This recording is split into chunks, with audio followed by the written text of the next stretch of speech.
मेरे ब्लाउज की डोरी बहुत तंग है देवेन, जरा ढीली कर दो ना। किए देता हूँ। तुम तो हाथ लाने लगे। देवेन कांपते हुए हाथों से उसकी डोरी खोल रहा होता है। तुम तो ऐसे घबरा रहे हो जैसे ये हमारी पहली सुहागरात हो। पहली बार भी तुम्हारे हाथ ऐसे ही कांप रहे थे, है ना? कनिका तुम? हाँ देवेन, मैं कनिका। ये कहती हुई कनिका उर्फ मोहिनी अपना चेहरा पीछे घुमाती है। एक ही झलक में मन मोह लेने वाली मोहिनी एक गुरूर बुरी तरह जले चेहरे से मुस्कुराती देवेन की ओर देखती है। उसके शरीर से मांस की ऐसी बदबू आ रही थी कि कोई एक पल भी करीब खड़ा न हो सके।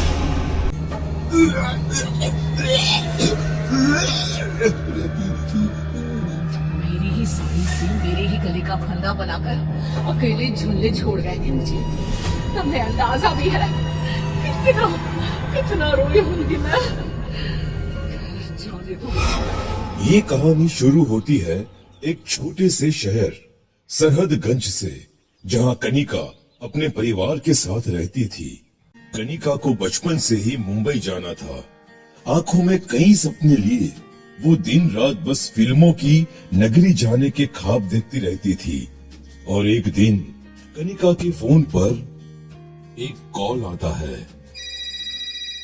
हेलो कनिका, आपने शॉर्ट फिल्म के लिए जो पोर्टफोलियो सबमिट किया था वो अप्रूव हो गया है। Oh God, thank you thank you. सारी डिटेल्स और शूट की वेन्यू आपको बता दी जाएगी। आप बस पैकिंग कर लीजिए। कनिका की खुशी का कोई ठिकाना नहीं रहता। वो बस अपना नहीं, अपनी माँ का भी सपना पूरा करने वाली थी। इस बात से अनजान कि ये कॉल इसके सपने हमेशा के लिए खत्म करने वाला है, कनिका शूट लोकेशन पर पहुंचती है। एक रिसोर्ट पहाड़ों के बीचों बीच, चारों तरफ वादियां। ये तो जन्नत है। अरे ये तो शुरुआत है मिस। कनिका। कनिका नहीं, मोहिनी। आज से तुम मोहिनी। इस लड़की को मैं हाथ से जाने नहीं दे सकता। अरे नहीं नहीं सर, आपके इस रंगीन मिजाज के कारण से पहले भी काम बंद हो गया था।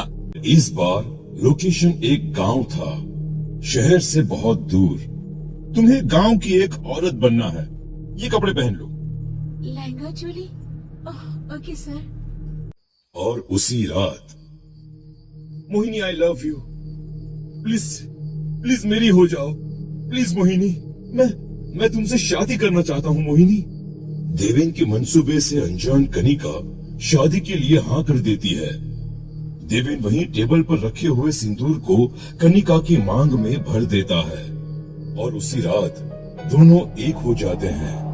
पर ठंडी रात में बिजली की कड़कड़ाहट के साथ एक चीख सुनकर मैनेजर डोलता हुआ झोपड़े में आता है, जहां सीलिंग से खुलती हुई कनिका को देखकर वो हदस जाता है।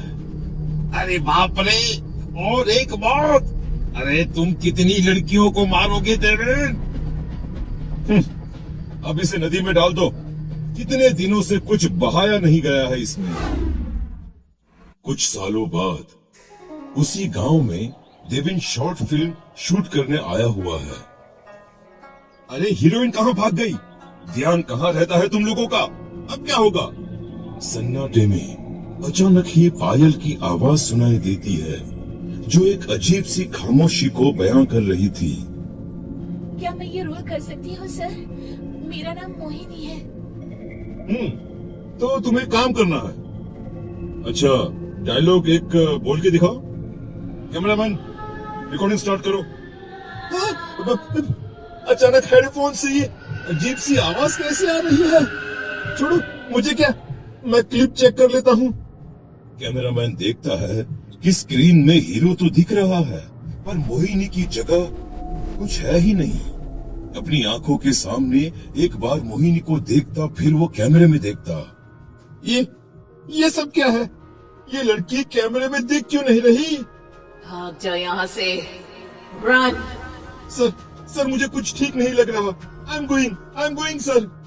देवेन कैमरामैन की जगह खुद बैठकर शूट करना शुरू करता है। टेबल के नीचे से एक हाथ उसके पैरों को छूता है। जब उसकी नजर खून से लथपथ इस हाथ पर पड़ती है तो वो चीख उठता है। क्या हुआ? आप ठीक तो है ना? शाम हो चुकी है, आप आराम कर लीजिए सर। मोहिनी की बात सुनकर देवेन झोपड़ी में जाता है जहां मोहिनी पहले से ही होती है। वो फौरन बाहर देखता है। मोहिनी बाहर भी होती है। मैनेजर, अरे कहाँ मर गया? देवेन, तुम अच्छे लगते हो मुझे। मुझसे शादी करोगी? कितने सालों से इस गांव में आते हो, मैं हमेशा तुम्हें देखती रहती थी। ये कहती हुई मोहिनी झोपड़ी का दरवाजा बंद करती है। मेरे ब्लाउज की डोरी बहुत तंग है देवेन, जरा ढीली कर दो ना। हाँ, किए देता हूँ। तुम तो हकलाने लगे। तुम तो ऐसे घबरा रहे हो जैसे ये हमारी पहली सुहागरात हो।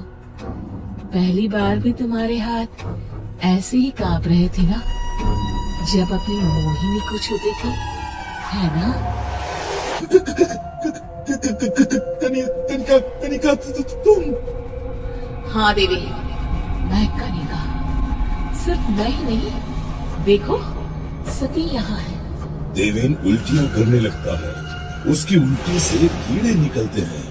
कमरे में चारों तरफ मुर्दा लाशें खड़ी हो जाती हैं। सड़ी गली लाशें, कोई गहनों में सजी हुई तो कोई लहंगे चोली में। देवेन भागने की बहुत कोशिश करता है, पर सभी अपने पल्लू से फंदा बनाकर उसे सीलिंग से लटका देती है। नदी पर तो नहाया ही नहीं है, शुद्धि जरूरी है ना? सभी उसे चीखती हुई नदी में उतर जाती हैं और इसी के साथ सबकी आत्माएं मुक्त हो जाती हैं।